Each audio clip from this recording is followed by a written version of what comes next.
Pete looked at Chelsea with so much concern and said, "Chels, you are the best thing I have in this world. Apart from being the best sibling I could ever ask for, you have been my friend, my support, my confidence and comfort. So you know I can only wish for the best for you. Wishing you to get well soon will only be a prayer because your wellness is also mine. And when you are down, I am way below. Of course you know that already."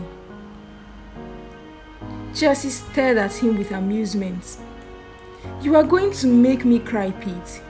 You are just too sweet. I couldn't have asked for another big brother. You are just the best." Pete smiles and ushers her in for a hug. "Come here," he said. They both hugged tightly and remained like that for some seconds.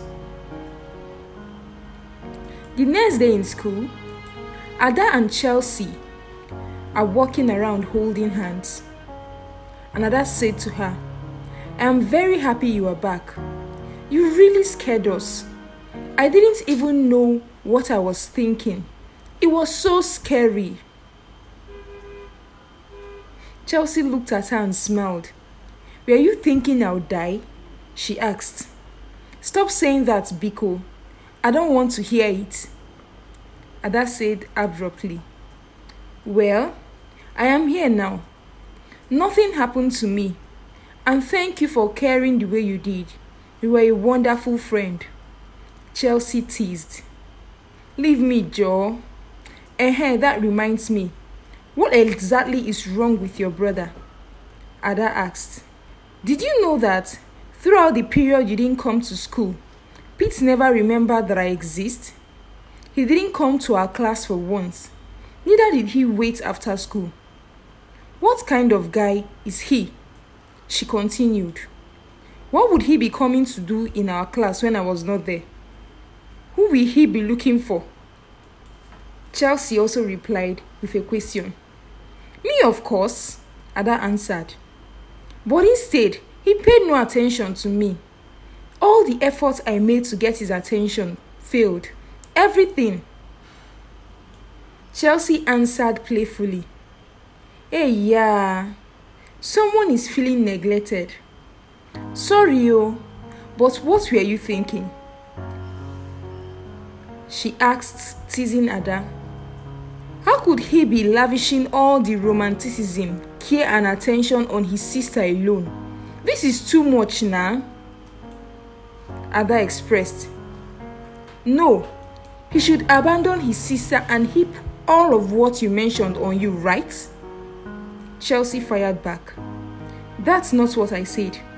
He should consider that someone else is yearning for the kind of love he shows you. In fact, that kind of love belongs to his girlfriend, not his sister," Ada said in defense.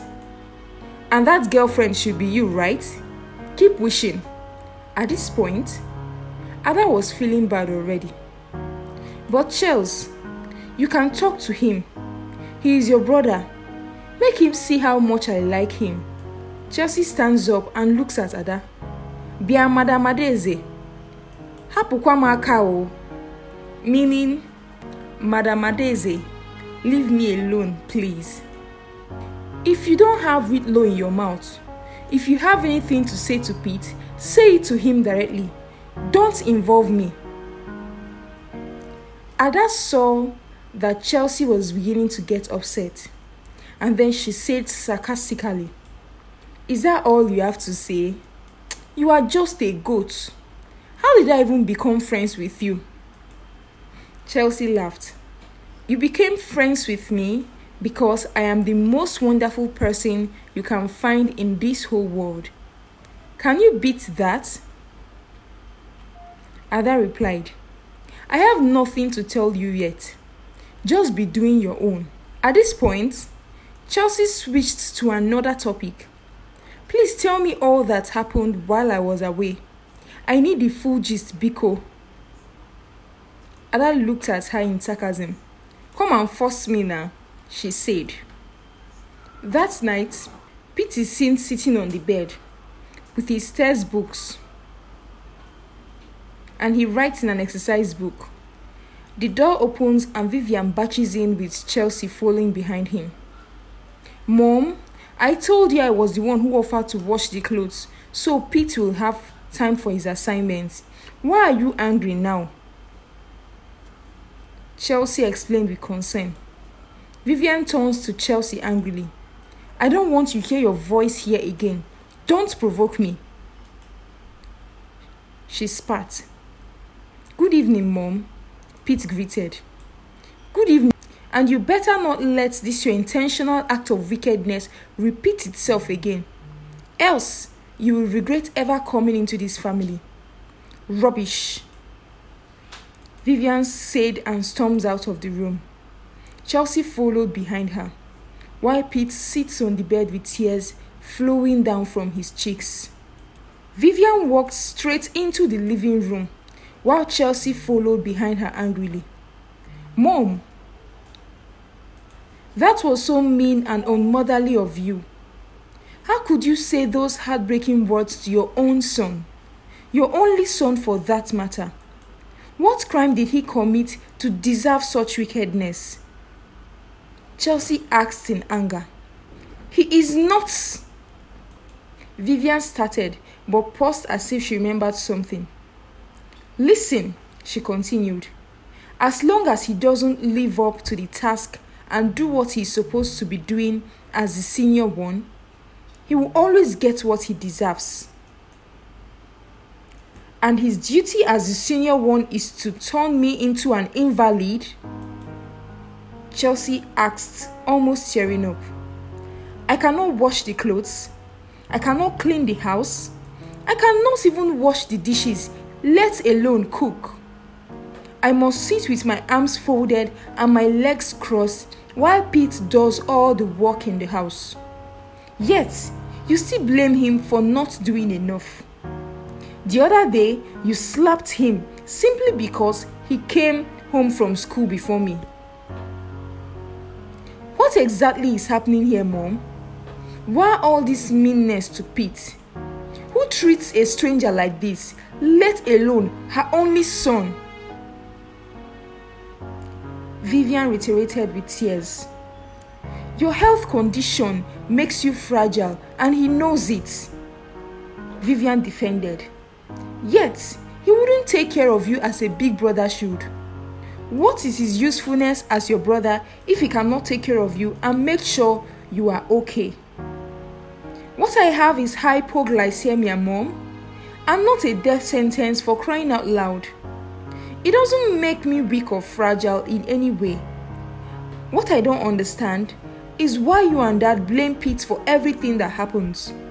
What crime did he commit by coming to you as a son? Why must he bear the bonds for everything I do? You are just being unnecessarily wicked to him. And that rubbish must stop," Chelsea maintained. "Watch your tongue, young woman, and listen very well," Vivian fired. "You can also relay this message to him. Until he starts living up to his usefulness, this is what he will get. He won't endanger my child and expect to be applauded. I am your child, and he is your dog, right?" Chelsea asked angrily. "This is very unfair and it has to stop. Unless you want to see the other side of me, I cannot sit back and watch you treat my only brother in this hurtful manner. I can never. I have kept quiet enough," Chelsea said and stormed into the house. Meanwhile, Pete is still crying in his bed inside the room, while his books still lay beside him. Chelsea comes in. She stood momentarily and goes to Pete, and then she sits on the bed and hugs him. At this point, Pete starts crying out loud. "What have I done wrong?" he said, crying. "Why do they hate me so much? What crime did I commit by coming to them as a son? Nothing I do is ever good to them. The only time I have a little peace is when I am out of this house. Once I am back here, I will know no peace again. What crime did I commit, Chels? You committed no crime, Pete, Chelsea said, consoling him. I wonder why they will be so mean to you.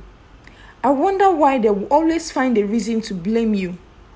This doesn't make sense. How will they be this mean to their only son? Are you sure I am their child at all?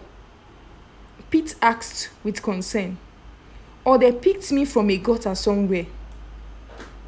How can parents treat their child the way mom and dad treats me? They kill me bit by bit every day, Chelsea. And I don't know how much of me is left. Pete cries louder. And Chelsea holds him tighter. Stop now, Pete. Please stop. Seeing you like this breaks my heart more than you know. Please stop crying. I promise things will never continue like this. I won't let them continue treating you like this. It is either they treat you with the love and care a son deserves from his parents, or they lose both of us. This must stop. All I have done has been to impress them and get a pat on the back from them.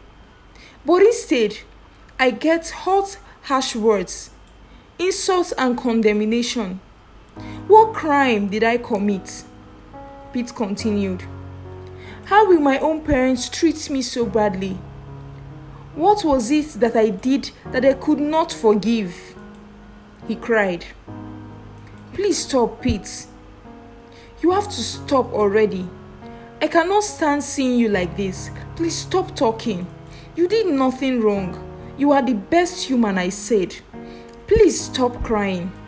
Chelsea continues consoling him, while Pete sobs uncontrollably. That night, Emma and Vivian are in the bed, discussing.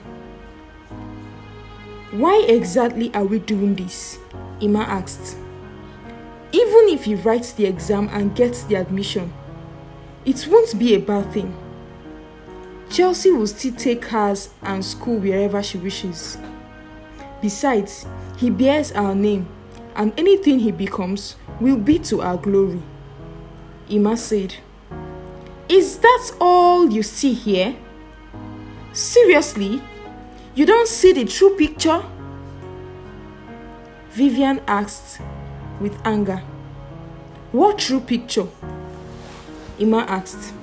The true picture is that he is not our biological child.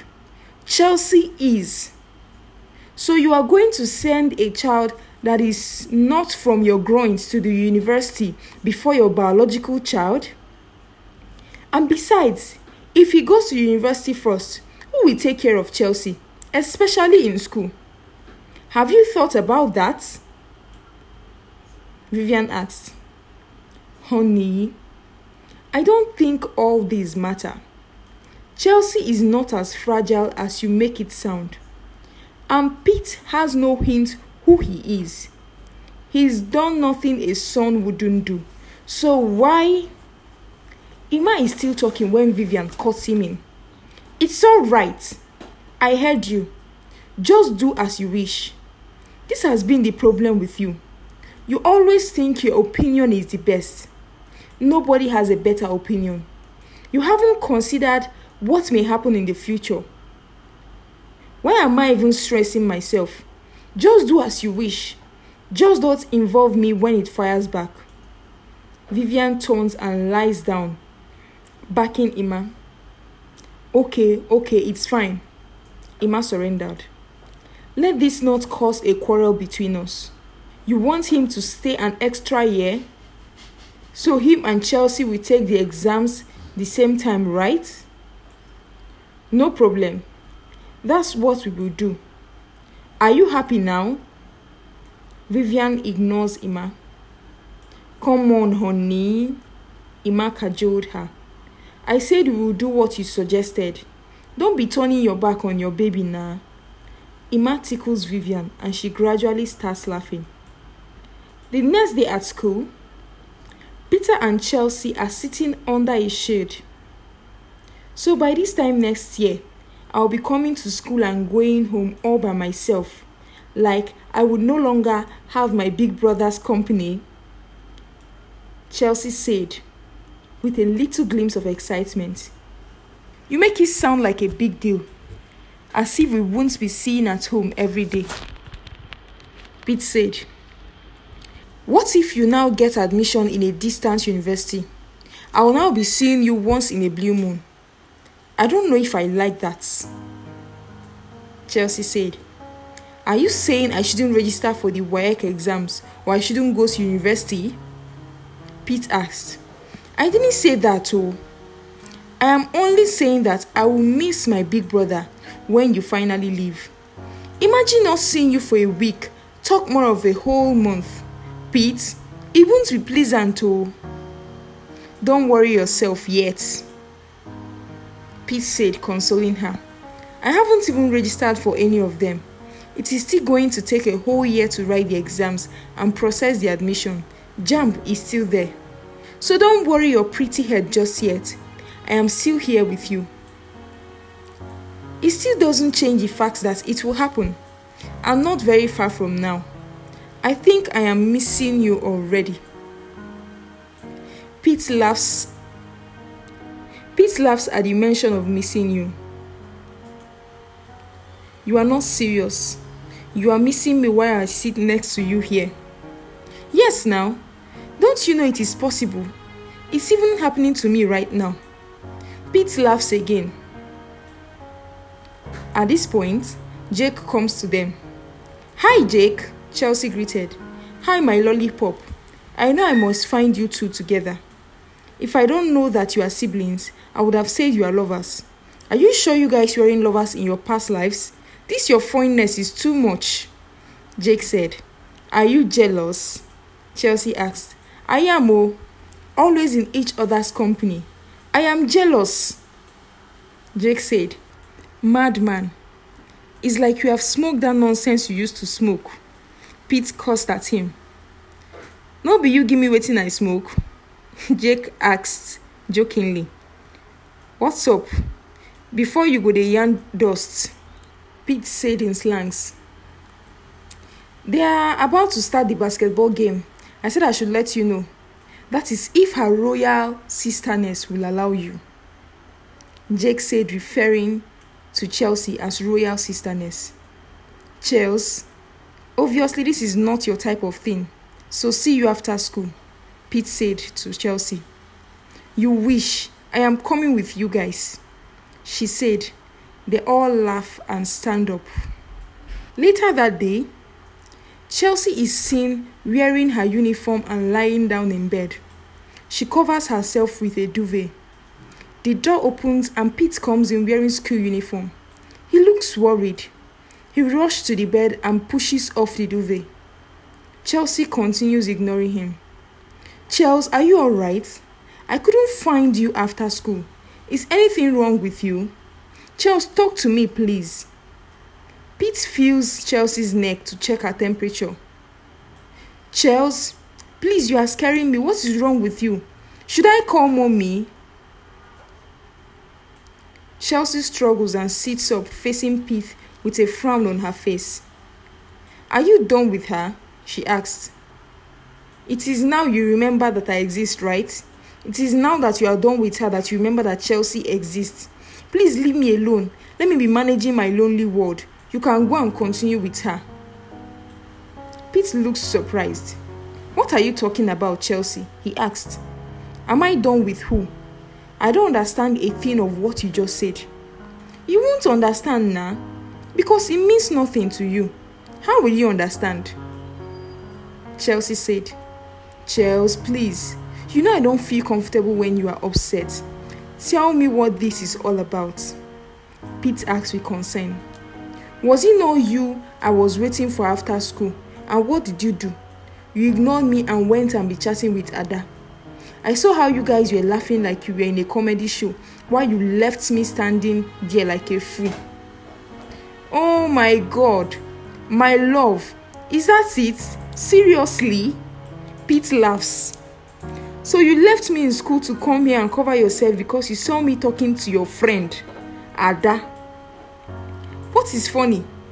And who said you were just talking to her? It is only God that knows what you were telling her, that you guys were laughing like that. Chelsea said, but I was actually waiting for you so we would go home together. Peter explained. You were waiting for me there. You no longer know the way to our class, Abby. At this point, Peter starts smiling. But wait, Chels, were you jealous because you saw me with Ada? Was that why you left? If it was Jake that I was with, would you have been upset? Pete asked. Why will I be jealous that you are talking to her? Wetin concern me? You are my brother and not my boyfriend. My annoyance was that you ignored me like I never existed. You left me standing there alone while you discussed whatever it was you were discussing with her. And I know my friend Ada. She has been crushing on you for a long time. Who knows if she has finally succeeded in getting you? You are contradicting yourself, my love. Pete laughed. Just admit you got jealous when you saw us discussing. I would have also felt jealous if I think someone is taking my beloved sister away from me. I am not jealous anything. I was only angry that you ignored me because of her. Chelsea explained sarcastically. But you know that is impossible. I can never ignore my only sister because of somebody. Not even for the president of the world. You occupy the topmost position in my heart, Chels, and nobody can ever replace you there. Peter explained sweetly. You have come with your sweet mouth again, but I will not fall for it this time. Do you like her? Do you want to be her boyfriend? You know I can help you get her. Tell me, what were you discussing with her? She asked. Well, if you must know, I was telling her that you are the best gift life has given me, and I love you more than I will ever love anyone else. Chelsea starts making a face. Liar. I know you are lying. We are probably asking her out. I know that. Just then, Vivian's voice is heard from a distance. Peter! Peter! Come and take these things inside. Mom is back, Pete said. I have to go before she gets angry. Talk to you later, dear baby sis. Don't forget you are the best. Pete kisses Chelsea on the forehead and leaves the room. Chelsea sits with a broad smile on her face.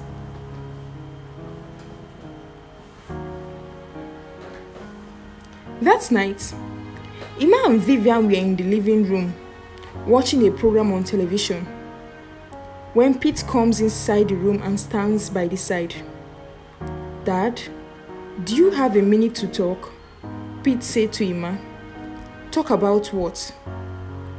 Emma asks back. It's about the WAEC registration. The deadline for the registration is fast approaching, and I haven't registered yet. I want to remind you to please purchase the form for me before the registration ends. Emma heaved. It is good you brought this up again. I and your mother have decided that you won't be taking the exams this year. You will have to wait until next year so you and Chelsea will take the exam together. Pete was alarmed. What, Dad? How can you make such decision? You are talking about a whole year of my life.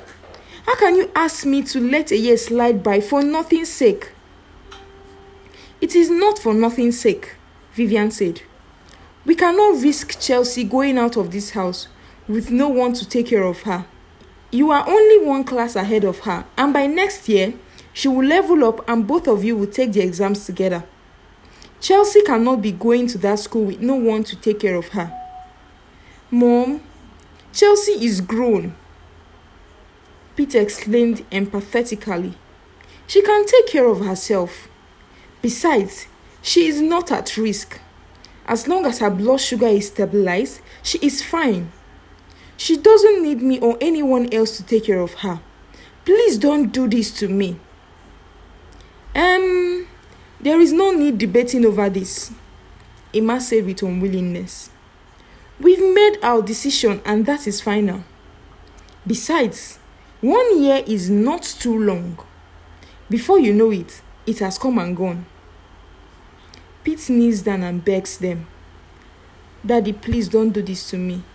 How can you treat me like this? What crime did I commit that you and Mom suddenly started treating me like an outcast? He turns to Vivian. Mommy, please, help me beg Daddy. Forgive whatever wrong I have done, intentionally or unintentionally. But please, don't make me stay an extra year for nothing. My classmates will leave me behind. This is putting my life on hold for 1 whole year. Mommy, please. What will I? He continues, but Emma cut him in. Like I told you, the decision has been made and there is no going back on it. I advise you, make plans to adjust to it. Pete sits on the floor and cries bitterly. The next day at school, Pete is seen sitting under a shade with tears in his eyes. Jake comes to him and he tries to wipe the tears and hide his face. What's up, Pete?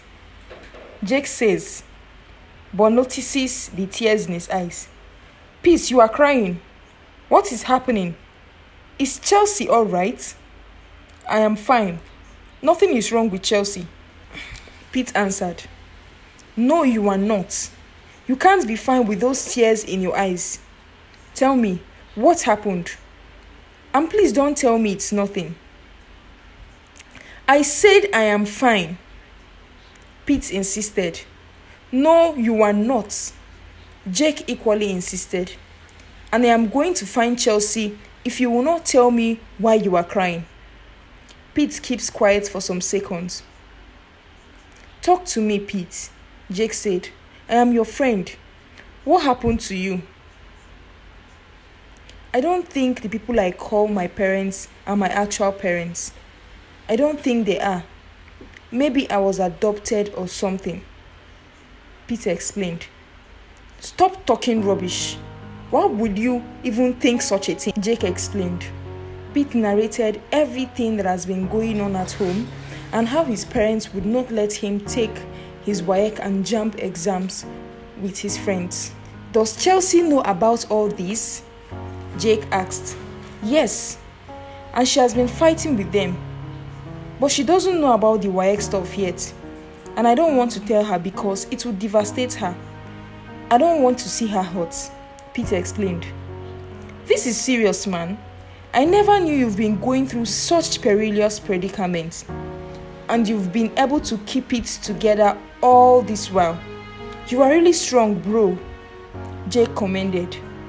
Chelsea has been the only reason I've been able to make it this far without losing it.